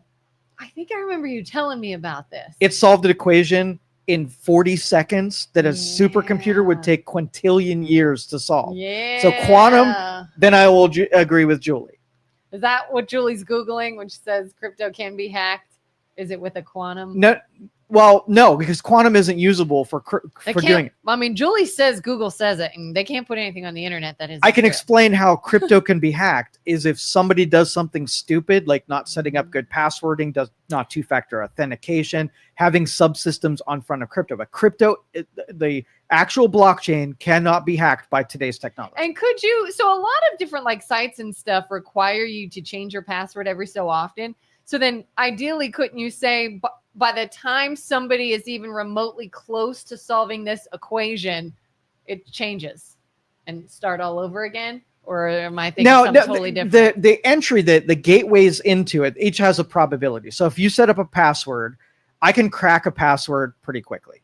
Even a sophisticated one, it might take you 30 minutes to crack a password, right? So you have a probability of, let's just say, it's a 90% chance that I can crack your password. When you add two-factor authentication, you set a second layer to it where can I crack your password and then also have cracked your phone? Now it gets increasingly harder. Above that, if I put a third factor and a fourth factor on there, I'm just making it so that it's easier to target people that just have a password over people who have 4 layers of security. So can it be done? Yes. Is there a probability that someone will do it? Would be absolutely not if you follow a certain thing. But the argument would be, can you make voters intelligent enough to make cell phone voting reliable enough? Like, take your 80-year-old grandfather, teach them cryptocurrency and how to do it safely, setting up two-factor authentication to be able to get message notifications and then qualify it with an email address. You can say that, but in the end, you're probably going to do it for them because they're not going to have an understanding good enough. So it requires that your citizenry are smart enough to be able to do all the things that make blockchain an effective way and a secure way of doing it. Because the minute that you have someone else doing it, now you're just as bad as someone filling out a ballot for you. Because what's the alternative? Fill out a piece of paper that I can go. Right. If you make it too complicated, but the proving that AI can do the heavy lifting and thinking for you. And if it's your AI that's secure, then in the future, AI will handle your balloting. Yeah. And again, Julie, what method would you say is the better method? What do you think people should do as far as voting that won't be corrupt or altered or hacked or any of that? And Julie, let me tell you, and I don't know which ones you're citing, but here are the instances. So you have blockchain, right? And then you have a company that's operating in blockchaining, doing transactions intra. So we'll say Coinbase is one of the hacks she's probably hitting. So you have blockchain, which is not controlled by Coinbase, and it's really complicated. You really have to know what you're doing. So Coinbase, you give Coinbase the money, and then Coinbase deals within the blockchain, and then they pass it back down to you, and then you're dealing with Coinbase, and they're doing all the heavy lifting, right? Coinbase was hacked, which means the money that was sitting in Coinbase's system, separate from the blockchain, was hacked. All right, I am not tech savvy. Is Coinbase kind of like a bank in a way? Okay. It is a bank. For all intents and purposes, it is something operating right below blockchain, and it's doing dealings, transactions into blockchain and out of blockchain, and their system was hacked, which meant people lost, crypto money, but it was really just money that was sitting in a bank, not money that was sitting in the blockchain.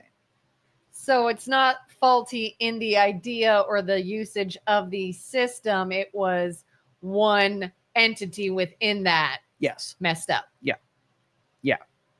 Okay. And that's the same kind of corruption you can get from having someone manage your ballot if you don't understand. If you did it yourself and you took advantage of all the security measures, nobody else was involved, that is you and your vote. And the cool thing about blockchain is that anybody can audit it, right? I can go to my memory space for my vote, and I can see who I voted for, making sure that it's still a 0 or it's still the value that I put in there. So if I voted for X is still sitting there. I can go 6 months later and see if it is still there.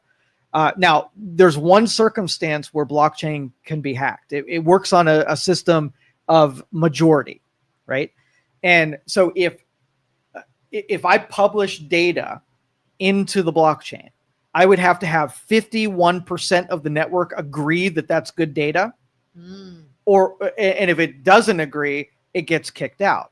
So I would have to hack 51% of the managing infrastructure to be able to make a hack on the blockchain. And the goal with blockchain is to have so many participants in it, it would be impossible to capture 51% of the infrastructure. Because that part I don't think has ever happened. What?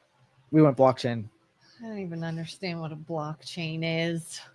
I'm so lost. I'm sorry, but that's your answer. Blockchain is the answer. Okay. So why are people boycotting fast food? Okay. Not to totally jump to that. No. We started off with that. Forget about that. Yeah. Okay. So it is, well, the middle one that we didn't do yet was the corporations paying their fair share of taxes. Okay. Yeah. Do corporations pay taxes? I thought so, but they don't. You know why corporations don't pay taxes? Because they don't get checks like we do. They don't work the same way. In a company, taxes are just an expense. Like marketing is just an expense. Like labor is just an expense. Where you take all of your expenses and you roll it into your end product. So your hamburger is your taxes. So if, let's just say 20% of my revenue is paid in taxes, it goes right into the product cost. So consumers pay taxes. Corporations don't pay taxes. Is this kind of like other countries don't pay tariffs? We pay the tariffs because we're just going to see the effect of it. Is it kind of like that where? No, it's different math. It's similar, but different math. Yeah. So the charge is that corporations don't pay taxes. Amazon's probably the favorite example. So you familiar with the history of Amazon? Not really. Okay. So Amazon lost just billions of dollars for 10 years. Okay.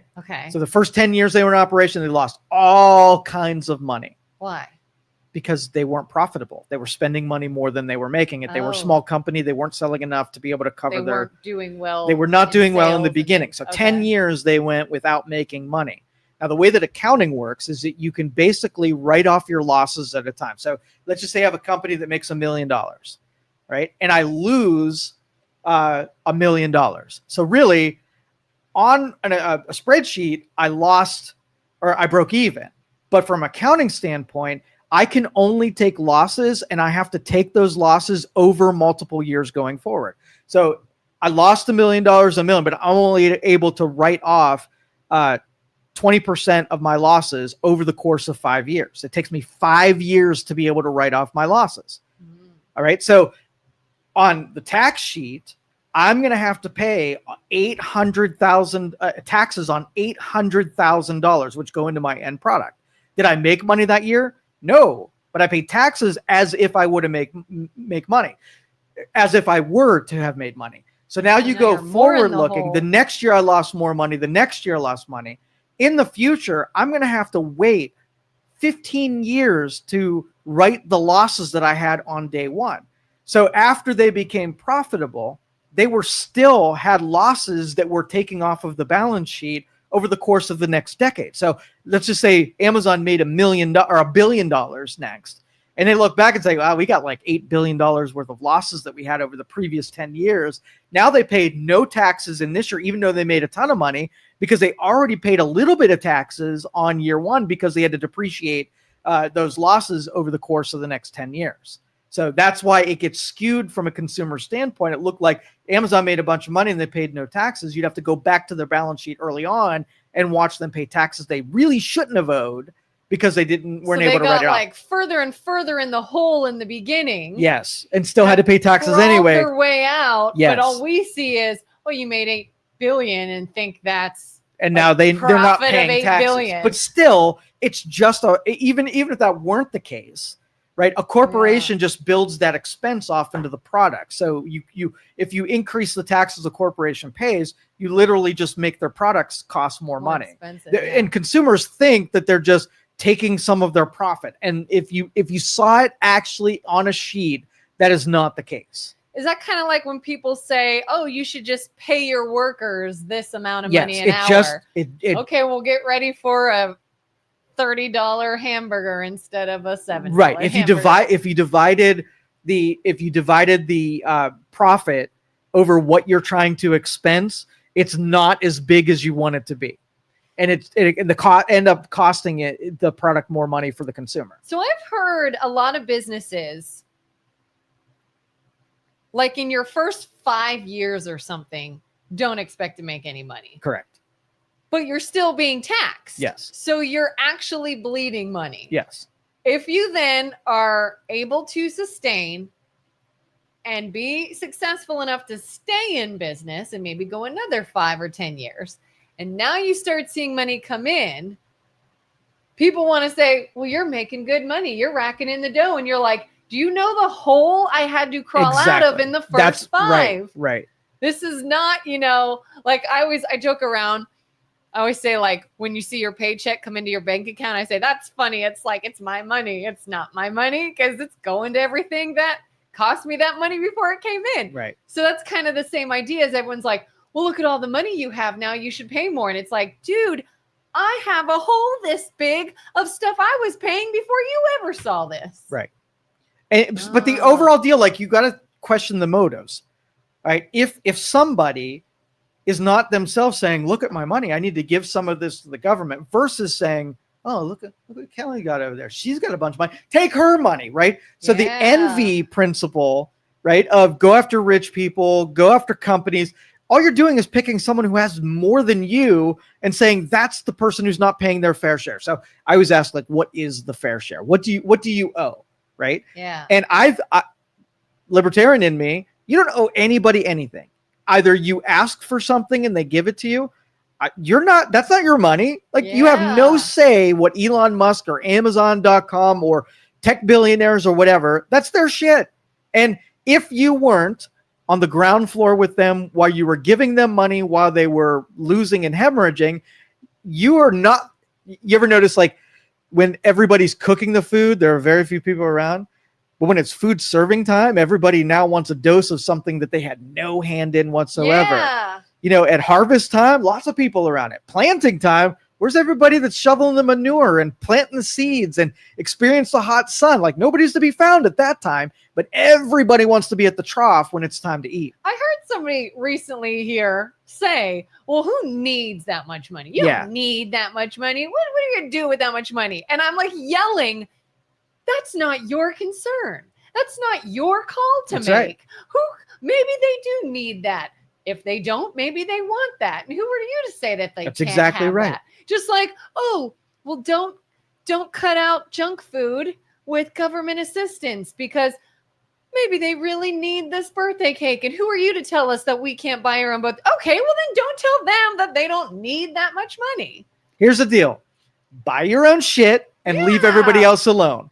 Boom. End of story. If you feel like you like Sesame Street and you like it really a lot, you bring out your checkbook and you say, how much can I give to Sesame Street? Then you buy the stuff you believe in. You're not like, I like Sesame Street and I'm not in my checkbook, but look at that guy over here. I bet you he could help Sesame Street, and then force him through threats to pay Sesame Street when he might not believe in Sesame Street. That's again, telling other people what to do and controlling other people is what the Democrats do best. And every time the rallying cry of pay your fair share, it's just a bunch of tyrants who can't wait to get their hands on somebody else's shit. Yeah. And to me, I try to like relate to this because obviously I am in no way a billionaire. But when I see things like, we were talking the one day, I think about, was it property tax and home value and things of that nature and like unrealized gains? Like we live in a home now that we built that to us is our forever home and where we want to stay. And I get this email all the time that tells me the value of my home now. Hey, just FYI, here's the new value of your home. Here's the new value of your home. And that's great. I love seeing that it's more than we paid because that feels good and it's valuable, but it's still my home. It's priceless to me. I don't ever want to sell. So if someone comes along and says, yeah, but look how valuable it is, so you're going to start paying more. And I'm like, why? What? I'm not selling it. I'm not getting anything. I'm staying here. I put money into this. I put money and labor and time to make it that valuable. I spent money and now you're going to charge me money because I've made it so valuable. Is that unless like there's only one argument for that. If the people who are then coming along and your asset improved and they're like, here's the deal. We're going to take more money, but we're going to even make it improve more.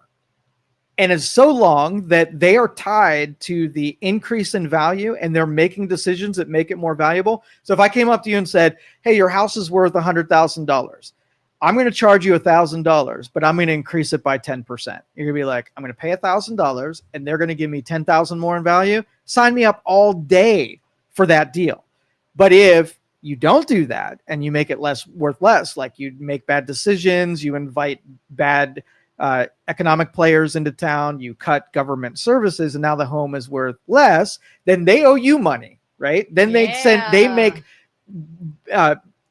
good on making bad decisions that cost you the value of your asset. So like, hey, I'm really glad you've been putting so much time, energy, and money into making your home look nice and valuable. But your neighbor over here or across the street, they've really let theirs go and their place is kind of a shithole and it's an eyesore and nobody wants to move in here. So we're going to take some of your money so that, we're going to make things, as long as they make it more valuable, you'll enter in that agreement every single year. Because they could say, we're going to take some of your money, fix this up, and now it's even more valuable. Yeah, and now give you more of the asset because the money came from you. So let's just say they decided to kick Bob Smith out of his house. He wasn't upkeeping on the property. They bought him out, right? Mm-hmm. And now they're like, hey, since you did this, we're going to give you a percentage stake in what we just did. All of your money went into it. You own a portion of it. We're going to return the value on the money that we spent. If they were interested in covering your liability for making the payment and giving you the appreciation of the asset, it's just another investment, a forced investment. A forced investment. What if I don't want to take that gamble? What if I was like, I don't want my money to go to his house? But there would be enough of people who would, they can let you opt out. You don't want to pay property taxes. You don't get part of the asset, but you're not part of the liability. And if there's like 100 people in your neighborhood, like, yep, I want to own 1% of that house that you're about to do, right? And then they will appreciate it. There's enough investors that you don't have to force people to do it. But the Democrat tyrants want to force everybody into their bad decisions, whether or not it wins or loses. I always look at Republicans sort of as the seed planters, right? And the Democrats as the harvesters. And if those two groups would get together, they would know when it's time to plant and we're not going to scrape people down. But when times are good, let's do some pruning. Let's take some fruit. And if both of those got their shot, we know what moment we're in. We know who needs to be in the driver's seat at the time that it's happening. But it's like the Republicans think it's always planting time and the Democrats think it's always harvest time. And then the corporations are sitting back saying, we get screwed no matter who's in charge here. I mean, they're painted as some greedy billionaire bad guy. Yeah. Hate the bad guy. It's all his fault while everyone else is suffering just because he wants to be greedy. And nobody has been in the greedy person's shoes and seen, you guys don't even have any clue how I got to this position. So here was a statement, and I give him a new nickname. It's not very clever, but still. Bernie McBad at Math Sanders. Bernie McBad at Math. Bernie McBad at Math. So he was at a rally and he said, that Social Security is going to go bankrupt. I think it's 2032, something like that, 2034. So we got less than 10 years to be able to fix Social Security so it doesn't run out of money. And he said that if we remove the cap on income, we can make it solvent for 72 years. Okay. Okay. The cap on income? Yeah. So the cap is for your first $140,000, you pay Social Security tax. All right. But then it's capped and you stop paying Social Security tax for anything over that. I mean, maybe it's 172,000, something like that. You don't pay any Social Security tax on anything over that. So if you make 500,000, you're only paying Social Security on the first 170 some thousand. Okay. If you remove that cap, you will now then keep paying Social Security tax all the way up to the top of your income, which means high net worth, high value, high income people will be front loading the amount of Social Security that they pay in the system. Yeah. Do you believe in that or no? I gotta feel you out first. I don't know. It feels like you're going to pay a lot of money. Okay, what is Social Security? Is it an investment? Is it insurance? What is it? Is it a supplement? Ideally, it's you're paying into this to have it later. Okay. Right? Well, some would argue that it's not that at all. That it's not an investment program. Because if you took a guy who does like securities investments, if you gave him $100,000, you would retain the $100,000, and then you would basically get a dividend or percentage of increased growth over a period of time. They have an obligation to make whatever you give them worth more money in the end, right? Yeah. If you take Social Security, you give them money, you will never capture or get as much back as you put in. They won't invest it in anything that gives off any value. And if you die, it goes away and disappears. They would you got to go to jail if you did Social Security privately. It's not a good deal. It's a Ponzi scheme. Yeah. And I know people like that hate that they call it a Ponzi scheme. That's why I said it surgically. But anyway, so really it's such a bad deal that they need an infinite amount of money so that they can't have to open up the input, because there used to be 10 workers to one worker. And I think it's now 2 workers to one worker. And it's going to flop after the baby boomers are done, where there's going to be more people receiving it than putting in. So it's not like I put in $1 and it goes right out to the other guy. I put in $1 and we need $3 to that $1. So they need more input. So they think that they can harvest down, high income owners to fill in that, that bankruptedness. Is that kind of what Trump would do as far as taking away benefits and making people go back to work? I think that was Medicaid. Right, but could that also cutting benefits, reducing the age, all of that stuff? Making you work. Yeah, but that's on the other side of the equation. The funding side is what Bernie Sanders is talking about. The Republicans are talking about limiting benefits, expanding the age, reducing coverages as a way that you know how much it's going to be, and you got to stave off bankruptcy as long as possible. But they're right. If you took that money, the problem is that you're going to a resource and you're taking someone who will not get an increase in benefit unless you suggest that. So let's just say you raise the cap and now you have to give a high income earner 30 times the benefit. Did you not just create a higher payout down the road that then is going to complicate when that you would have to then say, hey, I'm going to come to you. I'm going to increase the expense on your Social Security tax but I want you to keep the benefit as if you didn't pay more money into it. It's a bad freaking deal for that person who now has to pay more money into it. Yeah. So it's not a fair share thing. It's coaxing and threatening someone to taking a worse deal than they already have on a program that's bankrupt. The people that are working towards this work harder so that others don't. It's bad math, right? They need to take it serious, but the Republicans are wrong and the Democrats are wrong. Julie says the SS cap has been raised dozens of times over the years. The cap should be raised. Of course, I would not. I would not be surprised that you think the cap should be raised. Says, as soon as the boomers die off, which is her, Social Security will be solvent. We knew this was coming.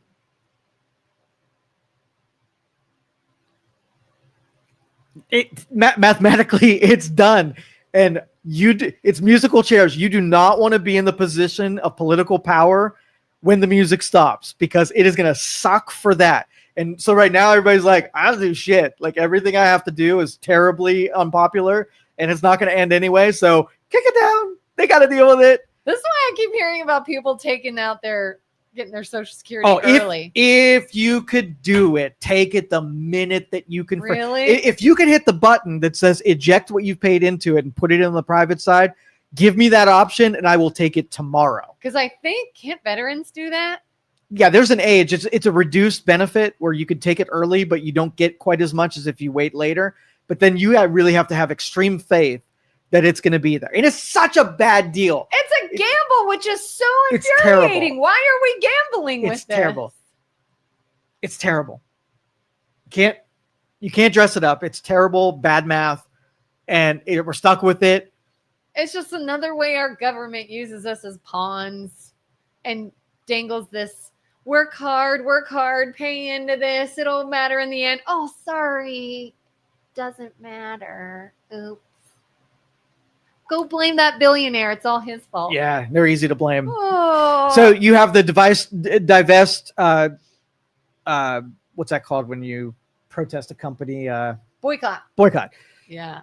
But here's what's going to happen. These groups are really popular, and over the last 5 years, I mean, they have voices in Congress. They're really popular, but they keep adding on the reasons why we're boycotting, and they pick wider and wider nets of people to boycott.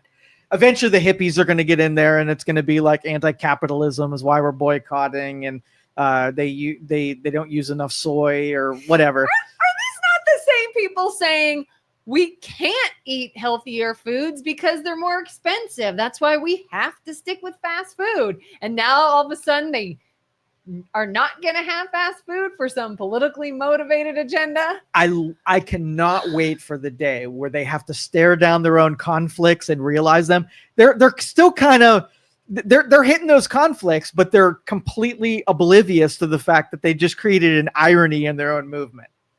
Totally. All the time. All the time yes. This happens. Mm-hmm. So all right, am I even understanding this correctly? Yes. If there is a McDonald's, KFC, whatever the heck it is, in another country, yes, working in that country, serving people in that country, and they don't agree with a political stance involving that country, they're going to boycott that chain here. Yes. Even if the chain here and the people running it and the people working there have nothing to do with that country. Yes. We're going to hurt our own Americans, the people not involved in it, and then wonder why they can't make money at their job or keep a job or get a raise at their job. And we can't eat healthy because the healthy food is more expensive. So I have to eat this, but no, I'm not going to eat this. And I'm going to put people out of a job. And I'm going to not also support our farmers with the healthy food because a chain restaurant location having nothing to do with you is doing something. Well, that's the thing. Like Harvard, for instance, Harvard did a study on themselves about the connections of slavery with Harvard. And they wrote a scathing report about how much of the system was, or the people that originated the institution itself was involved in slavery. Right. And so now they are self-penalizing for something that the administrators and the institution and the students have nothing to do with slavery. But right now, they're going to hold themselves in contempt for something that happened 200 years ago, right? And hurt themselves today when not a single person is responsible for what had happened before. Reparations, the slave trade. We're doing this over and over again. That's what Elon Musk tried to say. And everybody called him a Nazi because he was in Germany. And he said, how long must you suffer the consequences? Because people back then did horrific things. You didn't do it. You're not part of it. You're not part of that mindset. You're not the ones doing those horrific things, but you're continuing to pay consequences because of that. Forever. And it was like, what a Nazi. What a Nazi. Well, and that's why I say these things gain steam, because you can literally have an infinite amount of connections between some kind of atrocity in your past, your family's past, your city's past, your leader's past. So you could boycott everything and everybody. There's nobody pure enough, right, in order to not be boycotted by a stance that has that many facets to it. Supporting of human atrocities, supportive of capitalism and not paying their fair share, support of Israel. Like, it's everybody. Yeah. Might as well not go to school, not get a job, not do anything, because everybody's terrible and we're like, awful. if we don't agree with slavery and we don't agree with segregation and we think everybody should have the same rights regardless of the color of their skin, but my great whatever did not live that way, is that my fault? Should I still what responsibility do you have now? What should you do to pay penance for what your family did before you? I think you should take it seriously, because I bet multiple generations did some bad stuff, and you have not said you're sorry yet. I know. Not once. Let's see. Where were we before Social Security was available? Abject poverty for the elderly. And there's a way of fixing it. The way that here's my suggestion is, number one, that really if you give money to government, you have to make sure that they're not allowed to touch it, because they get so thirsty for money that's sitting there that they could be spending on government programs and other things. Leave IOUs behind them, and then when you go to use, say, oops, did I do that? So make it tied to that. If you give the government money, they are obligated, they have a fiduciary responsibility to only invest it in things that have a return. So you have to make the argument, they have to put it in private securities, they have to put it in expansion of things that have revenue, right? So if I put $100, if I gave you $100 and said, I'm going to invest this on your behalf, if I buy chicken with it and eat chicken, the chances that when you go to get your $100 that I'm going to have $100 to give you is nothing. If I put it in Bitcoin, or I put it in IBM stock, or I buy real estate, there's a greater chance. It's still possible that something goes bust, and but there's a chance that my chicken investment versus my actual asset investment is pretty likely. So when we had the payouts of 10 people paying in for every person that was receiving, we could have stockpiled the total number of money, and the government fiduciaries would sit there investing it in things that would have a return on that investment. And when you went to collect it 20 years later, even if I just put it in whatever, like the lowest asset accumulation possible, when you go to get it, there's more in there than when you put it in there. If I went and spent it when on vacation, when you go to collect it, I'm going to have to take taxes from somebody in order to pay you, which is a negative asset. I'm going to make this company worth less because I got to take their money and give it to you when you go to collect. All along, I just escaped the fact that I stole your money and didn't put it in the lockbox and put it in appreciable assets. But the solution is, today you take someone who has not entered Social Security right now, and you give them a program that is not the other program. You give them the choice to take it out of the Ponzi scheme and put it into a fiduciary investment program, so that they don't have to be another cautionary tale in the future. They don't tax the system in the future. We let them opt out of it and go to another place. That's not even legal right now, is it? We have to. We don't even have the choice. But you create it. You give, like teachers unions, they don't have to get into Social Security because they have a pension on the other side. So there's legal maneuvering can take it the next generation and put them into something that's more mathematically sound, so that, and I'm not saying privatize it because that scares the shit out of people on the liberal side, but make it so that there are smart people that have have history in managing assets that are responsible for a supplemental retirement program. End of story. Let's get out of here. All right, we'll be back. MLO Bros tomorrow. We'll be back on Wednesday. Have a great day, everyone. Stay cool. Thank you for listening to this show on Youngstown Studio. This is original Youngstown content. Feel free to share our videos and tell your friends about us. Don't forget to subscribe to our YouTube channel